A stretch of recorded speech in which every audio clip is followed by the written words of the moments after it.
أن الله يغفر لهم يرحمهم ويعلي درجاتهم في الجنة ويدعو علينا من بركاتهم وأسرارهم وأنوارهم وعلومهم ونفحاتهم في الدين والدنيا والآخرة بسر الفاتحة. بسم الله الرحمن الرحيم الحمد لله رب العالمين الرحمن الرحيم مالك يوم الدين إياك نعبد وإياك نستعين اهدنا الصراط المستقيم صراط الذين أنعمت عليهم غير المغضوب عليهم ولا الضالين آمين. السلام عليكم ورحمة الله وبركاته.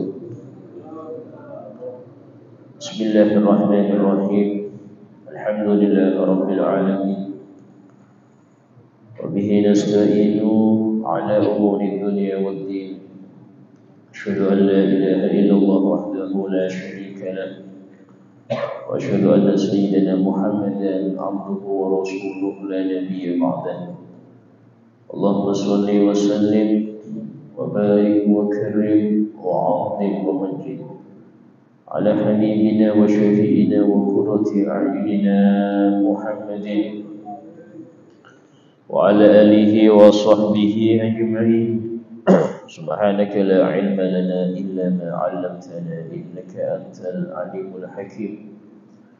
رب اشرح لي صدري ويسر لي أمري واحلل عقدة من لساني يفقهوا قولي بجاه النبي وآله. قال الله تعالى وقل رب زدني علما وقال رسول الله صلى الله عليه وسلم طلب العلم فريضة على كل مسلم. وقال الإمام أسيد علي بن عباس المالكي وابنه الكريم أبو ياسر محمد بن علي بن حسني رضي الله عنهما ورضي عنا بهما ورحمهم الله ورحمنا بهما في الدارين آمين.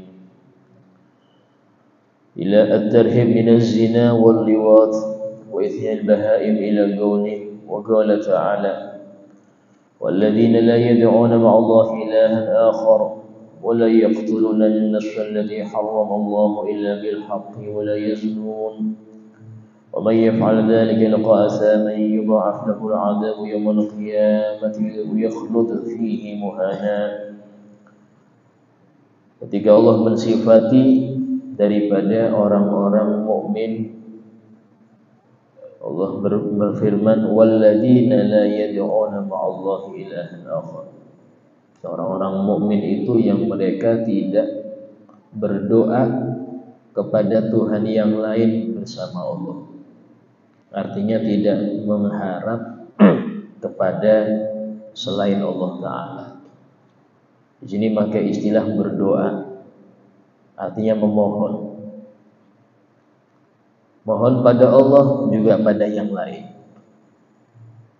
Ya, ini masuk kategori ada syiriknya. Ya, masih mengharap orang juga mengharap Allah. Nah, ini masuk dalam kategori penyakit hati. Kenapa? Karena kurang kuat dia meyakini Allah wajib maha kuasa. Ketika orang meyakini Allah wajib maha kuasa, maka dia tidak akan butuh kepada yang lain, karena yang lain gak punya kuasa. Yang lain gak punya kuasa, yang lain itu lemah. Hanya Allah yang wajib maha kuat. Maha kuasa itu hanya Allah. Qudratullah itu sifat wajib Allah. Berarti kalau orang meyakini, mengimani benar-benar Allah maha kuasa, maka dia harusnya mengharap pada Allah, bukan kepada selain Allah. Kalau dia menganggap atau dia mengharap kepada selain Allah, seakan-akan dia menganggap ada yang kudrah juga selain Allah. Yang kedua, orang kalau meyakini hanya Allah yang maha kuasa, dia tidak takut kepada selain Allah. Yang dia takuti hanya Allah. Apalagi sampai-sampai demi mencari ridhonya selain Allah, dia berani melanggar aturan Allah. demi takut fulan, takut lembaga ini, negeri ini yang katanya adidaya ya, dia sampai melanggar aturan Allah karena lebih takut kepada selain Allah. Allah berfirman, yakhshawna an-nasa ka khasyatillah au ashadda khasyah. Mereka ini orang-orang munafik sangat takut kepada manusia seperti takutnya mereka kepada Allah, bahkan lebih hebat daripada takut kepada Allah. Nah, ini sifat-sifat munafik yang kayak meragukan betulkah Allah itu maha kuasa, kayak seperti itu. Jadi tauhid itu kalau benar-benar akan menimbulkan sifat-sifat akhlak-akhlak mulia bagi orang yang kuat tauhidnya itu. Seperti tadi saya contohkan ya, orang kalau tauhidnya kuat bahwasanya Allah itu maha kudrah, maka dia tidak akan mengharap selain Allah. Dia hanya meminta kepada Allah. Dia hanya takut kepada Allah, gak ada yang lain. Ini sesuai ucapan para ulama, kun ma'al khalqi ka'anna khalqah. Jadilah engkau itu bersama makhluk seakan-akan gak ada makhluk. Artinya semua sekitar Anda itu yang menggerakkan Allah. Yang ngomel, yang ini, oh ini Allah ini yang bikin fulan ngomel ini, ngetes saya ini. Wadah fulan yang baik, yang julid, yang ganggu, oh itu Allah yang menggerakkan mereka untuk bagaimana saya sikapnya. Seperti itu. Kun ma'al khalqi ka'anna khalqah. Wala yaqtuluna an-nafsa allati harramallahu illa bil haqq.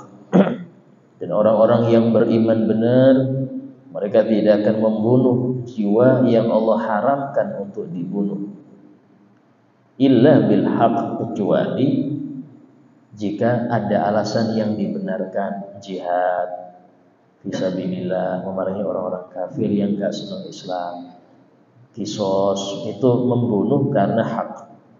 Tapi selain itu mereka tidak melakukan. Wala yaznun, dan mereka tidak berzina. Zina ini adalah suatu maksiat yang ada memang kesengajaan. Orang yang menikah, cuman nikahnya di dalam hukum fikih tidak sah. Entah karena kurang rukunnya atau kurang apanya. Cuman niatnya nikah. Yang seperti ini tidak dianggap zina. Artinya tidak sampai dia itu dicambuk 100 kali. Atau kalau dia itu dirojam, tidak. Cuman dia salah, wajib ditajdid, harus diperbaharui. Sama seperti pernah terjadi ya, kita memperbarui nikahnya seseorang yang waktu nikah itu walinya perempuan ini janda, anaknya sendiri jadi wali. Sudah beberapa bulan kita panggil, kita minta tabayun, betul memang. Bilang enggak sah. Sudah hubungan, oh sudah sih beberapa bulan. Ya sudah, ini wajib tajdid, harus diperbaharui. Kayak apa? Ada seorang katanya ustadznya bilang boleh. Nah ustadznya ini siapa? Enggak tahu. Dan dia enggak ngasih tahu siapa itu. Dan di Grogot ini model begitu banyak. Makanya kita perbarui nikahnya, nikah siri ya. Seperti ini, apakah dibilang zina? Kalau seumpama memang dia nggak tahu, sudah pengen halal, nggak tahu kalau ini itu nggak boleh. Kalau nikah walinya itu anak sendiri itu nggak boleh. Nah, maka ulama mengatakan tidak dihukumin zina selama dia memang pengennya nikah. Sudah nawa itu, sudah pengen nikah. Cuman urusannya yang nggak beres, ya, yang nggak beres. Tapi kalau seumpama dia mencium aroma yang nggak beres di situ, tapi tetap dia lanjutkan, nah di sini ada dosa tapi tidak sampai ada hukuman cambuk. Sama seperti seseorang yang dia itu masuk ke kamar istrinya dia kira istrinya tapi kembarannya, sehingga terjadi hubungan. Yang seperti ini apakah zina? Tidak, karena ini namanya wad'u syubhah, hubungan yang syubhat. Ya, wad'u syubhah itu bukan zina. Cuman wajib laki-laki itu membayar mahar karena dia sudah menghubungi orang yang bukan istrinya tanpa sengaja. Tapi kalau sengaja zina ya. Kalau nggak sengaja itu masuk wad'u syubhah dalam fikih. Nah, kemudian wa may yaf'al dzalika yalqa athama. Barang siapa yang mengerjakan hal tersebut, maka dia telah mendapatkan dosa. Yudha'af lahul 'adzab, dilipat gandakan siksaan untuk dia yaumul qiyamah, di hari kiamat. Wa yakhlud fihi muhana, dan dia kekal di neraka itu dalam keadaan terhina. Ini yang kekal ini yang mana ini? Yaitu yang paling atas itu, yang menyembah selain Allah. Dia menyembah Allah juga menyembah selain Allah, yaitu syirik ngarannya. Kalau dia menyembah selain Allah tanpa menyembah Allah, kafir ngarannya. Dua-duanya neraka selamanya. Ya. Innal ladzina kafaru min ahlil kitabi wal musyrikin.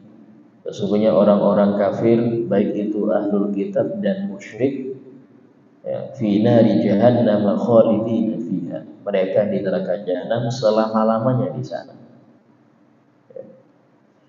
Wa qala ta'ala, dan Allah Ta'ala berfirman dalam surat Syu'ara, atatuna az-zukrana minal alamin. Ini ucapan Nabi Lut kepada kaumnya. Apakah kalian tega mendatangi laki-laki? Wahai kaumku yang laki-laki, apakah kalian tega mendatangi sesama laki-laki minal alamin, daripada yang ada di alam ini? Wa tadharuna ma khalaqa lakum rabbukum min azwajikum, dan kalian meninggalkan istri-istri yang sudah Allah ciptakan untuk kalian. Memang Allah ciptakan perempuan itu untuk laki-laki, tapi kenapa enggak kalian hubungi, malah ditinggalkan? Ya, dia meninggalkan yang normal kepada yang enggak normal. Bal antum qaumun adun, bahkan kalian ini kelompok yang dolim, golongan yang dolim. Nah, ini ayat menunjukkan bagaimana marahnya Nabi Lut kepada kaumnya. Bahkan disebutkan kaum Nabi Lut itu yang beriman itu cuman keluarganya. Ya. Fama wajadna ghayra baitin minal muslimin, dan kami enggak mendapati, kata Allah, kecuali satu rumah muslim. Istilahnya lahirnya enggak beres sudah. Jadi yang selamat cuma Nabi Nuh dan serumahnya itu, kecuali istrinya enggak ikut. Nah, enggak, dalam hal ini bagaimana tidak mesti seseorang soleh itu keluarganya soleh semua, dan tidak menjadi hina kalau ada seorang alim, seorang ustadz, ya, dia dakwah ke sana sini, ya, kemana-mana, cuman keluarganya tahu-tahu ada yang nggak ngikut, hanya dia doang, saya nggak bisa ngajak keluarga, masa saya keliling-keliling, nggak usah sudah. Nah, itu salah. Kalau dia meyakini hidayah itu dari dia, ini repot, putus asa, Pak. Apalagi sampai dicibir orang, wah sampai ya apa usah kemana-mana pengajian, tapi isi sendiri gak dididik. Bukan gak dididik, gak dapat hidayah. Ini beda ya. Kalau mendidik, dia mendidik, anak dia didik, cuman hidayah dari Allah. Dan jangan karena itu dia akhirnya loyo, wis gak usah dakwah lagi, putus asa dia gara omongan orang.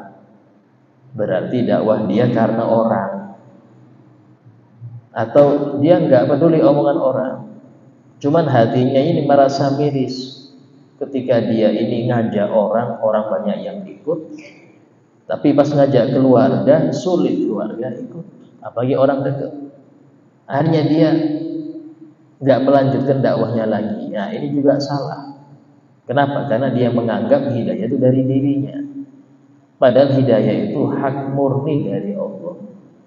Kita ini cuma ngasih tahu. Tapi orang ini nggak usah ngurus orang. Kalau Anda lillah itu nggak peduli orang. Kalau Anda lillah. Tapi ketika Anda tergantung orang, maka di situ Anda tergantung pilihan orang pada Anda. Kalau didukung lanjut dan didukung berhenti, itu bukan lillah ngarannya. Itu linnas karena orang. Jadi ini sama untuk mungkin tokoh agama di masyarakat, atau mungkin imam masjid, atau mungkin apa yang dia ini kadang terpengaruh dengan itu. Wah, sampeyan gini, tidak usah pengaruh. Karena kita yakin hidayah itu dari Allah. Para nabi itu ada juga kok yang istrinya itu melenceng, yang anaknya itu melenceng, tapi itu nggak menjadikan derajat mereka turun. Kenapa? Karena mereka tahu hidayah dari Allah, bukan dari mereka. Ya. Bahkan dalam suatu hadis Nabi pernah bersabda, rijalul akhyar umtuhinu binisatil ashror. Laki-laki yang baik, sebagian laki-laki yang baik itu diuji dengan istri-istri yang gak baik. Entah itu yang ngomelan, yang model gini, yang gini, ujiannya di situ. Karena bisa jadi itu sebagai pengangkat derajatnya tanpa dia sadar. Yang bikin naiknya derajat dia tanpa dia sadar. Ya. Di balik juga banyak. Ya. Siti Asiyah itu istrinya Fir'aun. Beliau mendapatkan derajat tinggi dengan dijadikan satu dari 4 pemimpin perempuan seluruh dunia. Satu dari 4 pemimpin perempuan dunia. Kenapa? Karena sabarnya dengan suami model Fir'aun ini. Jadi dalam hal ini ada kalanya penyebab orang naik derajat itu bukan ibadahnya, tapi ujian sekitar. Dan itu yang paling cepat, Pak. Paling cepat. Maunya cuma satu modalnya, Pak, sabar aja modalnya. Sabar, tidak ngeluh pada siapapun, wis terima aja. Itu paling cepat menaikkan orang derajat tinggi. Sehingga orang-orang soleh itu kalau kena penyakit, ya, kena ini, mereka mengatakan marhaban, selamat datang wisyiari solihin, dengan tandanya orang soleh. Apa itu? Musibah, ujian, disambut marhaban, selamat datang dengan ujian, dengan tandanya orang soleh. Nah. Kemudian waqala ta'ala, dan Allah Ta'ala berfirman, falamma jaa amruna, ketika sudah datang ketentuan kami untuk kaum Nabi Lut, ja'alna 'aliyaha safilaha, kami jadikan yang bagian atas menjadi bagian bawah. Jadi waktu itu datang malaikat itu datang ke Nabi Nuh di malam hari karena menyerupai manusia. Dan malaikat rata-rata kalau menyerupai manusia pasti laki-laki. Tapi ingat ya, tidak boleh kita meyakini malaikat itu laki-laki. Hukumnya fasik, dosa besar. Kalau meyakini malaikat itu perempuan, Ustaz, kafir. Ustaz, terus kayak apa malaikat? Seperti Anda meyakini bintang, meyakini langit. Ada nggak langit laki perempuan? Nggak ada, sudah seperti itu. Jadi jangan dikira, oh ini jenis apa ya Anda? Tidak semua makhluk Allah itu berjenis kelamin, tidak semua. Ya, bintang, langit, bumi, laut, itu semua makhluk Allah. Anda nggak pernah membahas tuh ini laki perempuan nggak? Ya sudah seperti itu, Anda kayak malaikat. Karena itulah orang-orang non-muslim sering menggambarkan malaikat itu kayak perempuan. Itu kalau sering kita lihat dan itu hanya masuk ke hati kita, bahaya. Kenapa? Bisa murtad, naudzubillah. Kalau meyakini mereka laki-laki, itu dosa besar. Makanya karena itulah kata ulama, kurang pas memberi nama anak laki-laki itu dengan nama malaikat yang identik ya. Siapa nama anak sampean? Israel. Oh, bahaya juga itu Israel nih. Bisa meninggal saya. Itu makruh. Karena seakan-akan nanti kayak oh berarti laki-laki ya Israel, itu hati-hati. Nah, sehingga mereka tidak memberi nama anak-anak mereka itu dengan nama malaikat yang identik ya. Jadi kalau kayak Malik ini nggak identik nama malaikat, karena namanya raja ya. Imam Malik itu, oh nama imam tidak masalah. Atau Ridwan itu artinya ridho ya. Walaupun itu nama malaikat penjaga surga, tapi nggak identik, nggak masalah. Cuman nggak ada namanya siapa, Mungkar. Waduh, kemungkaran repot juga Pak, nama kemungkaran. Ganti aja sih. Yang seperti ini, kenapa? Khawatir nanti ada kesan malaikat itu laki-laki, tidak boleh. Cuman kalau malaikat menemui para nabi secara zahir, itu pasti nyerupai laki-laki, pasti. Dan datang beberapa malaikat dalam keadaan berupa laki-laki ke Nabi Lut. Gak lama langsung bergerombol tuh kaumnya Nabi Lut laki-laki. Kayak mereka ini, oh ini siapa ini tamunya Nabi Lut ganteng-ganteng nih. Ini semua malaikat yang mau mengeksekusi ini. Datang ke Nabi Nuh itu untuk ngasih tahu, besok sebelum subuh semua keluarga engkau keluar dari sini, karena ketentuan Allah datang waktu subuh. Pas subuh itu Allah sudah datang. Akhirnya Nabi Nuh berangkat. Istrinya diajak tapi tidak mau, tetap dia setia kawan. Misal saya setia kawan aja, repot. Ini loh repotnya setia kawan, ini repot Pak. Kalau orang terlalu akrab itu nggak boleh, harus dasarnya ketakwaan. Kalau dasarnya nggak ketakwaan, repot. Ya akhirnya yang penting sama dia walaupun ke neraka, ini repot, bahaya. Karena setia kawan itu berbahaya kalau tidak didasari dengan ketakwaan. Sehingga Allah Ta'ala berfirman, al-akhillah yawma idzin ba'dhum li ba'din adu illal muttaqin. Para teman-teman yang akrab, sahabat-sahabat di dunia, itu nanti di akhirat saling bermusuhan, kecuali yang mereka berteman dengan dasar ketakwaan. Ya, kalau baik didukung, kalau buruk ditegur, gak mau tinggal, selesai. Itu namanya ketakwaan. Jarang dapat teman seperti itu. Kalau baik saya dukung, saya temani. Kalau buruk dia maksiat, tegur dia langsung. Gak mau tinggalkan, saya tinggalkan kau, selesai. Kau aku tinggalkan. Tapi jarang kayak gitu modelnya. Ini orang-orang yang dasar pertemanannya karena takwa.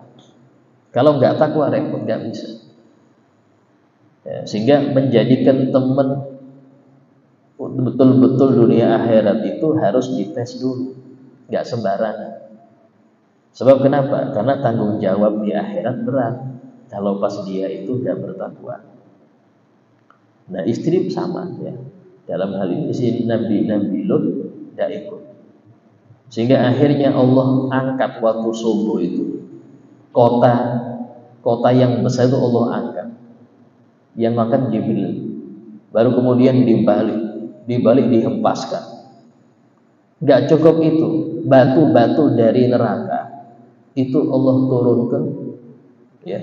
Dan setiap batu itu mengenai tiap orang yang ada di kota tersebut. Yang sudah dibalik itu, batunya itu masing-masing kena, tidak meleset sedikit pun. Wa amtarna 'alaiha hijaratan min sijilin mandud. Dan kami hujankan kepada mereka batu-batu dari neraka yang panas. musawwamatan 'inda rabbik, ya. Yang ini semuanya dari Tuhan. Wa ma hiya minadh dhalimina biba'id. Wa ma hiya minadh dhalimina biba'id. Dan batu-batu tersebut tidaklah jauh dari orang-orang yang zalimnya sama. Disebutkan dalam riwayat, siapapun orang yang dia ini termasuk kaum penyuka sejenis, tidak bertobat sampai wafat, itu kata Nabi, nanti kuburnya dia itu digiring oleh malaikat ke kumpulan kotanya Nabi Lut itu, dan mereka kumpul di situ, kena siksaan terus. Siksaan apa? Dari batu neraka itu, tidak jauh. Maksudnya nggak jauh di sini, walaupun itu dari mungkin alhamdulillah dari Indonesia, dari Afrika, dari ini, itu gabung jadi satu di kota tersebut. Digabung jadi satu di kota tersebut, ya. Nah, ini menunjukkan apa? Menunjukkan bahwasanya orang-orang yang circle-nya sama itu akan kumpul. Karena itulah usahakan Anda ini punya circle orang baik. Minimal Anda cinta mereka, insya Allah kumpul. Tapi kalau circle-nya naudzubillah orang bejat, walaupun dia orang baik, cuman circle-nya senangnya itu sama orang-orang bejat, kumpul dengan yang bejat. Hati-hati. Disinilah pengaruhnya cinta, Pak. Pengaruhnya cinta di situ, sampai-sampai Nabi itu memberi suatu pedoman, ya. Al-mar'u ma'aman ahab. Seseorang itu akan bersama yang dia cintai. Artinya di akhirat nanti cinta Anda itu sangat berpengaruh.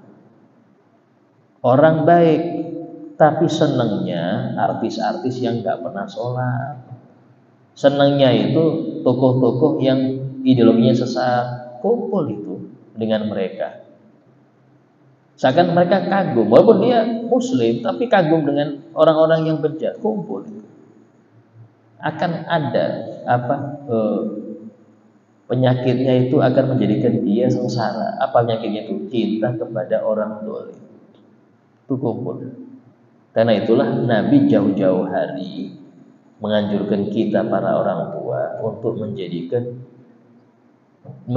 anak-anak itu cinta Nabi Muhammad, cinta keluarganya. Agar apa? Agar kumpul dengan Nabi. Itu aja intinya. Jadi tanamkan cinta itu. Saya belum cinta Ustaz, paksakan agar Anda kumpul. Kalau nggak gitu nggak bisa kumpul. Ya. Nah, kemudian wa an Abi Hurairah radhiyallahu anna Rasulullah sallallahu alaihi wasallam qala, dari Abu Hurairah, sahabat Abu Hurairah radhiyallahu anhu, bahwasanya Rasulullah SAW pernah bersabda, la yazni zani hina yazni wa huwa mu'min. Tidaklah berzina seorang pezina ketika dia berzina sementara dia beriman waktu itu. Tidak. Artinya kalau dari secara letterlek, orang ketika berzina itu imannya dicabut. Karena itulah orang yang meninggal waktu berzina itu su'ul khotimah. Cuman iman dicabut ini bukan menunjukkan berarti dia mati kafir, tidak. Tetap ada iman, pangkalnya masih ada, pokok iman ada. Cuman sebagian besar hilang sudah. Sebagian besar hilang. Ya. Wala yasriqu sariq hina yasriq wa huwa mu'min. Pencuri itu tidak mencuri waktu dia mencuri dalam keadaan dia beriman, tidak. Orang korupsi itu sadar, gak ada korupsi tidur, Pak. Sadar dia korupsi. Nah, waktu sadar itu dia tahu Allah melihat dia, tapi dia tetap melakukannya. Yang seperti ini, waktu dia korupsi itu iman dia tercabut. Sumpah dia meninggal, hukumnya dia wafat su'ul khotimah, ya. Wafat dia su'ul khotimah. wala yashrabul khamra hina yashrabuha wa huwa mu'min, dan tidaklah seseorang minum khamr ketika dia minum khamr dalam keadaan beriman. Tidak, iman dia dicabut. Di sini bagaimana dosa-dosa itu ya, menyebabkan iman itu hilang ya. Dosa itu menyebabkan iman itu hilang, walaupun gak hilang semua. Artinya seseorang yang ketika dia wafatnya maksiat itu naudzubillah su'ul khotimah. Al-Habib Umar bin Abdurrahman Al-Abbas bin Anfas mengatakan, keadaan yang engkau gak pengen meninggal waktu itu jauhi, jangan deketi, jangan deketi, walaupun engkau ahli taat. Ini ahli taat, masya Allah. Cuman pas ada acara, anggap saweran lah, ini diundang temen nih menikah, tapi ada sawerannya Ustaz. Wis dah enak kalau nggak datang aja wis. Pas datang dicabut nyawa ya. Dia di masjid terus, atau pas ke situ kecabut kayak apa? Khawatir, harus mikir situ, dulu kayak apa nih? Datang ke orkestra pas meninggal di situ repot nanti. Jauhi, kata beliau, keadaan-keadaan yang engkau gak senang meninggal waktu itu, jauhi. Dan keadaan yang engkau suka meninggal di waktu itu lazimi, artinya jangan engkau pisah dari keadaan itu. Baca Quran, sholat, hadir pengajian, berzikir, ya. Itu muter di situ aja sudah. Muter di dalam ibadah aja. Kenapa? Karena mengharap meninggal di waktu itu. Dan itu subhanallah mujarab ya, mujarab. Orang-orang yang dia ini berkecimpung dalam suatu kegiatan yang paling sering dia kerjakan di situ waktu wafatnya. Nabi SAW pernah bersabda di dalam hadisnya, yamutul mar'u ala ma 'asha alaih. Seseorang itu akan meninggal di dalam keadaan yang biasa dia kerjakan waktu itu. Yang biasa kerjakan apa? Di situ biasanya dia akan meninggal. Sehingga usahakan Anda ya itu memperbanyak kegiatan-kegiatan positif, sehingga mengharap semoga meninggalnya di waktu itu. Itu tanda baik ya. Wa Ibnu Abbas radhiyallahu anhuma anna Nabi sallallahu alaihi wasallam qala, di sahabat Abdullah bin Abbas radhiyallahu anhuma, bahwasanya Nabi SAW bersabda, man wajadtumuhu waqa ala bahimatin faqtuluh. Siapapun yang kalian dapati berhubungan dengan seekor hewan, faqtuluh, maka bunuhlah, kata Nabi. Artinya di sini dapat rojam orang yang berhubungan dengan hewan. Kalau lihat zahir hadis, ya. Cuman kalau dalam fikih itu hanya disanksi dari siapa? Dari hakim. Sanksi itu tidak boleh melebihi minimal batas hukuman cambuk. Cambuk minimal berapa? Minimal itu 40 ya, cambukan untuk orang yang minum khamr 40. Berarti untuk cambukan orang yang mendatangi hewan itu enggak sampai 40. Enggak boleh ke 40 atau melebihi, enggak boleh. Ya. Nah, cuman sekarang tergantung cambuknya pakai apa, itu aja.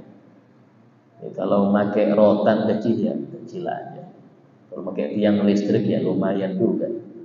Ya. Kena 3 pingsan lagi itu. Untuk apa? Biar jerah. Jadi adanya hukum Islam yang zahir, enggak cuma dosa, itu biar jerah. Karena memang orang sekarang, ya mulai zaman dulu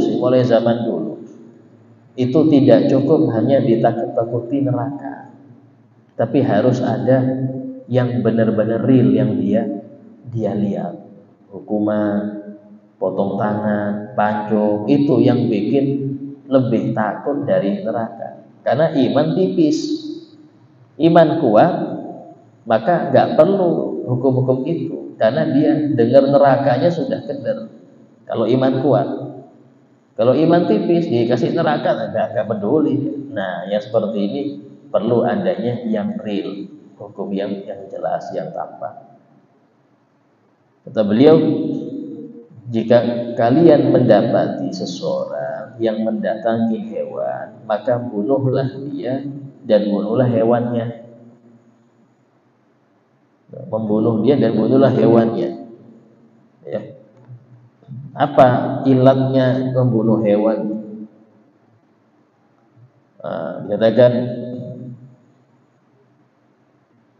Dikatakan oleh Imam Al-Khattabi, beliau mengatakan, waqad arada hadza nahyun Nabi sallallahu alaihi wasallam an qatil hayawan illa lima kala. Ucap hadis Nabi ini bertentangan dengan larangan Nabi membunuh hewan kecuali itu dimakan. Tidak boleh membunuh hewan untuk main-main, tidak boleh. Ya, latihan nembak burung itu apa? Ya, mesti dibuang, haram. Kalau Anda cuman untuk latihan aja nggak boleh, karena mereka diciptakan untuk dikonsumsi yang halal ya. Yang halal. Kalau nggak gitu nggak boleh dibuat latihan nembak, latihan mana haram.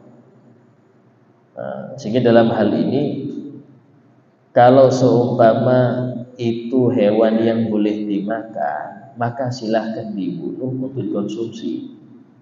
Itu yang dimaksud. Kalau mau kita kumpulkan antara larangan Nabi membunuh hewan kecuali untuk dimakan, sama ini hewan kurban ini harus dibunuh juga, maksudnya kayak apa? Nah, itu maksudnya, yaitu hewannya dibunuh untuk dikonsumsi. Dikatakan oleh beliau, syarahnya itu Sayyid Muhammad bin Ali al-Maliki, ketahuilah bahwasanya Imam Syafi'i itu berkata di dalam hukum liwat. Liwat ini sesama jenis hubungan. Kalau cuman sama seneng aja, nggak perlu dihukum gini. Usaha seneng sama jenis itu dosa, penyakit juga, dan dia tidak sampai kena zina. Karena nggak ada hubungan, cuman seneng aja. Tapi kalau sudah sampai hubungan, nah ini lain. Kalau sudah sampai hubungan lain. Kata beliau, haddul fa'il haddul zina. Yang pelaku itu dihukum seperti zina. Itu kalau dia belum pernah menikah cambuk 100, kalau sudah menikah dirajam. Dan kalau yang korban nih itu dicambuk 100 kali dan diasingkan, artinya dikeluarkan dari kampungnya, ditaruh tempat yang jauh setahun. Itu kalau mau yang mana yang dipraktekkan untuk orang yang berzina di masa sekarang di Indonesia ini, yang gak ada hukum cambuk ya, asingkan ini aja, pakai asingkan setahun sampai dia benar-benar tobat. Kemudian wakila, ada pendapat yang lain nomor 2, yang bal yurjaman, kedua-duanya fa'il dan maf'ul, yang pelaku dan yang kurban. Artinya bukan kurban ya, karena sama-sama senang. Kecuali kayak model maaf pedofil kemarin ya, ada di kasus yang baru-barusan ini, pedofil itu suka kepada anak kecil ya, mempraktekkan itu kepada anak-anak kecil yang sama lakinya. Kayak seperti ini penyakit, ini anaknya nggak dihukum karena nggak tahu, yang besar aja yang dihukum. Cuman kadang nggak sering kali pelaku itu dulunya kurban, rata-rata pelaku itu dulunya kurban, sehingga merusak mentalnya, dia jadi dendam ke yang lain. Gak jauh-jauh sistem ospek ya, di perkuliahan ospek itu kan modelnya dendam. Saya dulu diginikan, sekarang saya jadi yang bagian ngospek ini. Rata-rata, sehingga akhirnya terjadilah dendam, hukuman yang lebih keras. Oh, dulu saya diginikan, saya ginikan juga. Nah, itu nggak baik dalam pendidikan, karena nggak mendidik. Ya, kalau yang harusnya itu acara yang baik, tapi jadi nggak baik. Karena oknum-oknum aja, bukan semuanya. Ini oknum, semuanya oknum. Ya, semuanya oknum. Sehingga dalam hal ini jangan memberi jalan untuk setan mengganggu kita. Jangan kasih jalan setan ganggu kita.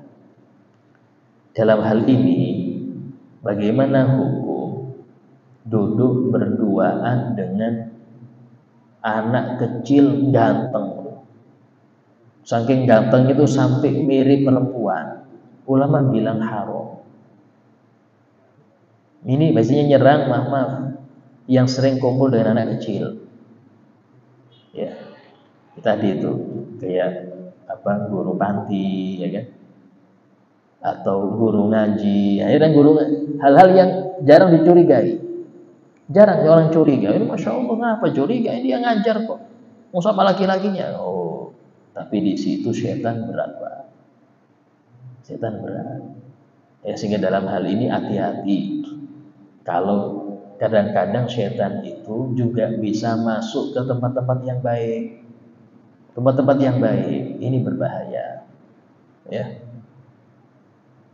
Sehingga dalam hal ini penting, di dalam kita ini ngikutin fikih itu penting. Fikih ini penting. Kenapa? Karena dengan fikih itu orang bisa selamat dari godaan setan. Setan ini pintar. Anda selamat di sini, tapi di situ justru jurangnya.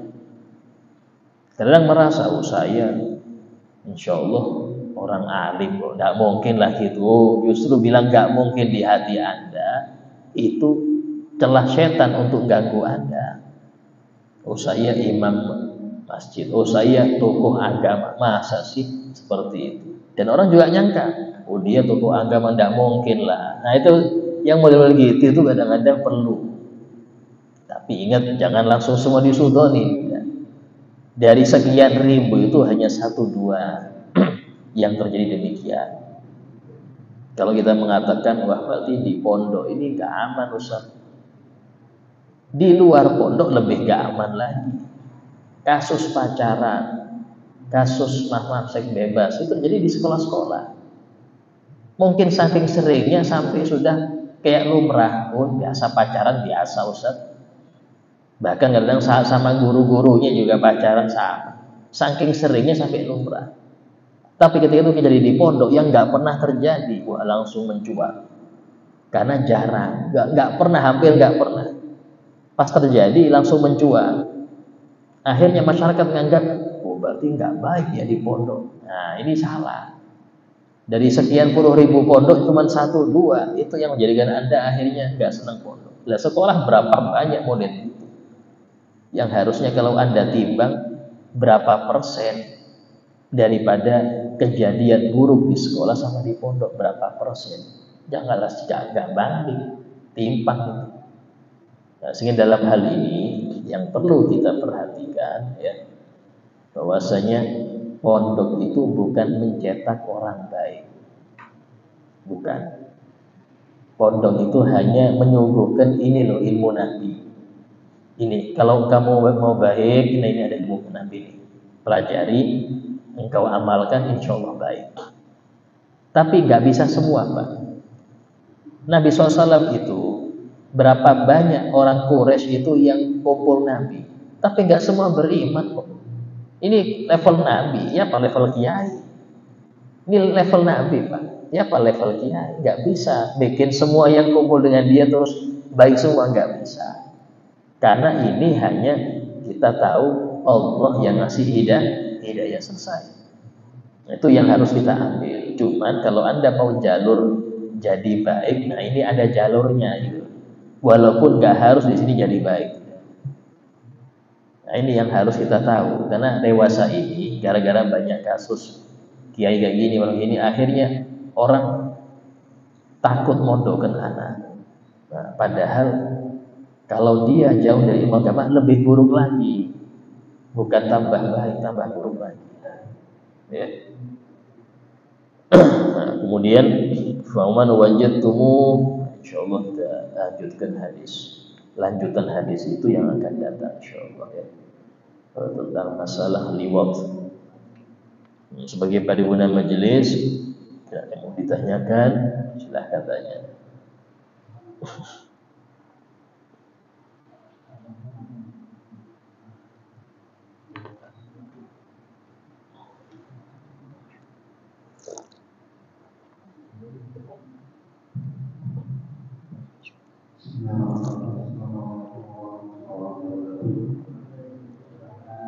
Salam.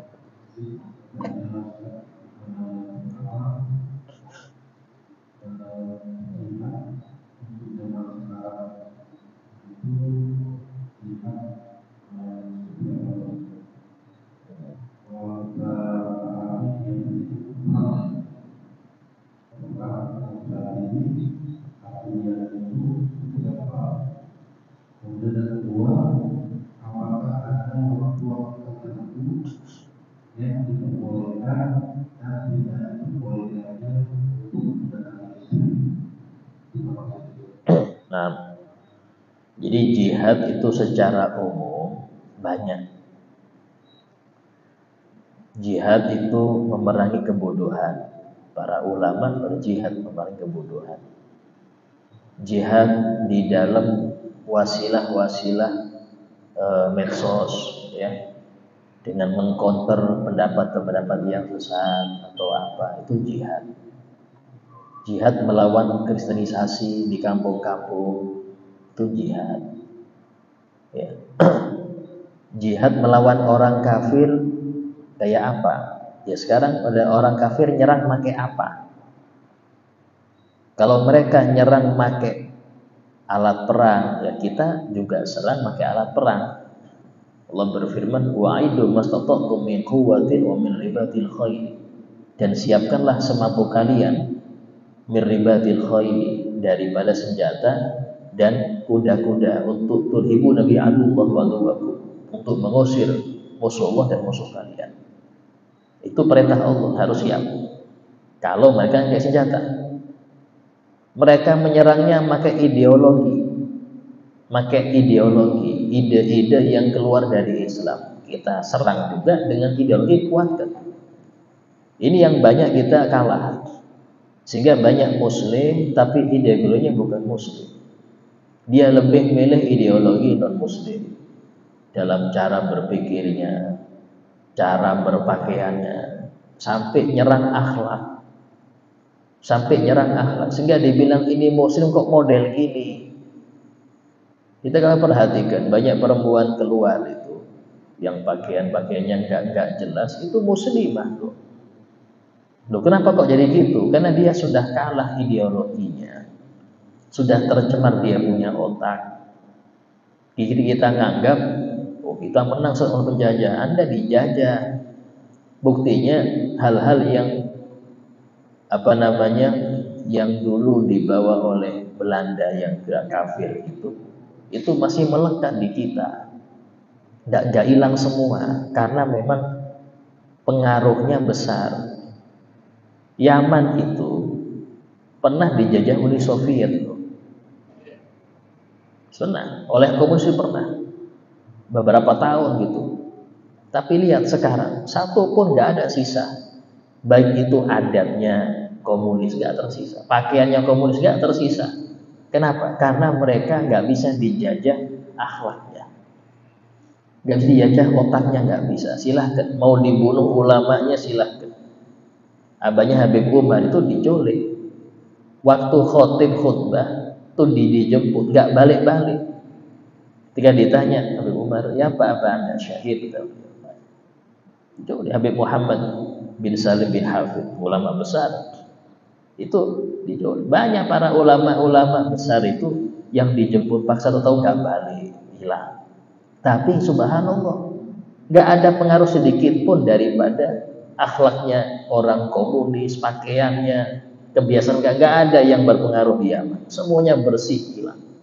Indonesia masih banyak yang nempel, masih banyak. Hari libur tetap Minggu, nggak Jumat. Kenapa? Waktu ke gereja Pak, tapi masih menjadi hari kita katanya, tidak tahu juga dari mana. Itu karena pengaruh kuat sudah tertanam pakaian, sehingga sebagian Muslim bahkan menolak syarat Islam diterapkan di Indonesia. Muslim loh ini. Kok bisa gitu Ustaz? Ya tadi penanaman otak ini sudah menjalar ke situ. Sampai yang Muslim nggak setuju dengan alasan kita agama majmuk. Udah tinggal dibilang gini aja, yang Muslim biar ngamalkan syariat Islam, selesai. Tapi ditolak, ini repot juga. Nah, hal seperti ini ya dikarenakan kita kalah perang ideologi. Ditambah lagi kita terbuka di dalam membuka wawasan itu. Anak-anak yang belum siap menerima kebebasan berpikir, akhirnya tadi ngikut arus. Ya bagaimana diberi kebebasan berpikir? Dia pikiran Islam aja nggak dapat. Pikiran Islam aja dia nggak dapat dari orang tuanya, dari gurunya. Tahu-tahu disuruh bebas berpikir. Ya akhirnya model ini. Itu kita kalah sudah. Kalau kita bilang kita kalah, iya. Tapi bukan kalah perang fisik. Kita kalah perang ideologi. Perang pikiran, perang akhlak kita kalah. Sampai-sampai sebagian Muslim bangga ketika dia memakai adat-adat non-Muslim di dalam acaranya. Pakai non-Muslim dia bangga. Kalau pakai acara Islami nggak senang ya. Kurang senang lah. Kenapa? Karena tadi dia sudah kalah Islamnya. Itu namanya jihad seperti ini penting. Ya, jihad seperti itu penting. Jadi untuk jihad itu fardu kifayah. Kalau jihad yang perang melawan musuh itu fardu kifayah. Selama sudah ada, kita nggak wajib ikut. Tapi kalau nyerang negara, kita diserang, semua wajib bela. Semuanya wajib turun tangan, bukan fardu kifayah, fardu ain. Fardu ain. Ya. Dan alhamdulillah kita terwakili oleh TNI yang mereka ini mungkin di negara jadi Palestina sekarang ada di situ terwakili, sehingga nggak sampai dosa semua. Karena sudah ada yang dikirim, itu aja terwakili sudah. Nah, seperti itu. Terus yang kedua, waktu-waktu ya, yang di dalam intinya kalau untuk waktu itu yang haram tidak ada, yang haram nggak ada. Kecuali kalau keadaan perempuan di situ, haid haram, haid itu dia haid haram. Kalau atau dia sakit ya, sakit, nah itu haram, tidak bisa, tidak boleh kita ini memaksa dia dalam hal ini. Tapi kalau waktu-waktu tidak, mungkin makruh ada ya, makruh ya, makruh itu disebutkan ada mungkin bulan-bulannya, kurang paham juga kita masalah itu. Itu ada di kitab Qurratul Uyun Syarah Ibn Mayun, punya Ibn Mayun, itu jelaskan waktu-waktu yang nggak baik, tapi bukan haram ya.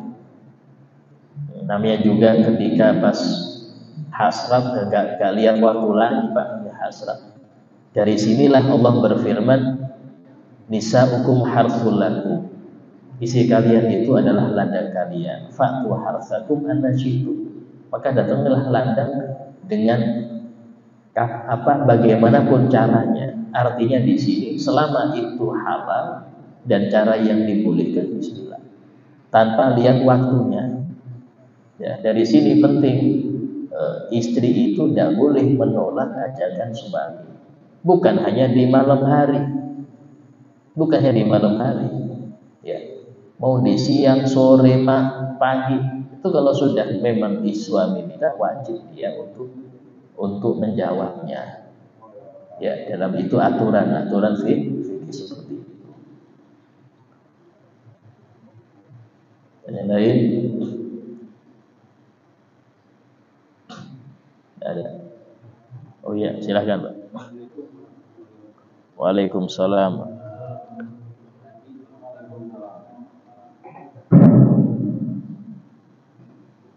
Dari tadi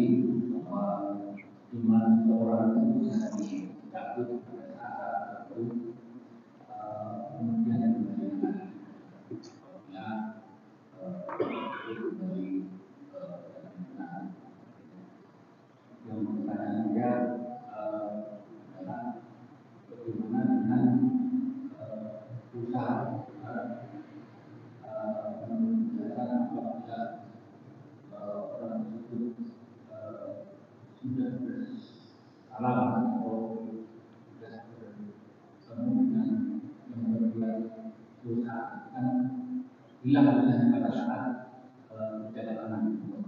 Apakah menjabat tangan itu usahanya kembali lagi atau hilang menjabat tangan? Oh iya, dalam hadis Nabi bersabda, idal taqal muslimani fatasafahani. Kalau bertemu dua muslim dan mereka saling bersalaman, maka dosa-dosa antara mereka itu gugur. Artinya di sini dosa kecil. Dosa kecil itu bisa gugur dengan kita bertemu bersalaman. Ya, tentu ada adab-adabnya. Yang paling besar pahalanya itu, yang paling banyak senyumnya, yang pertama kali nyapa, yang pertama kali dia ngajak salaman, dan yang paling lama ngelepasnya. Makanya makro, kadang salaman gini tuh, kayak apa? Nyambar ikan gitu mulai. Itu makro. Salaman itu agak lama. Dan dianjurkan sholawat waktu situ. Nah, itu biasanya kebiasaan kita itu salaman sambil sholat itu ada hadisnya. Nah, itu yang dimaksud dosa kecil. Apakah balik? Tidak, kalau diampuni nggak balik. Masalahnya setelah itu maksiat lagi, yang repot lagi. Setelah itu maksiat lagi, nah itu kan maksiat baru itu. Karena maksiat itu banyak ya, banyak. Yang repot itu maksiat hati, Pak. Maksiat hati itu Anda nggak ngapa-ngapain jalan terus, saldo dosanya itu jalan terus. Apa seperti apa Ustaz? Ya kayak sombong. Anda merasa lebih baik ketika masuk masjid, merasa wah ini kayaknya saya yang paling baik nih.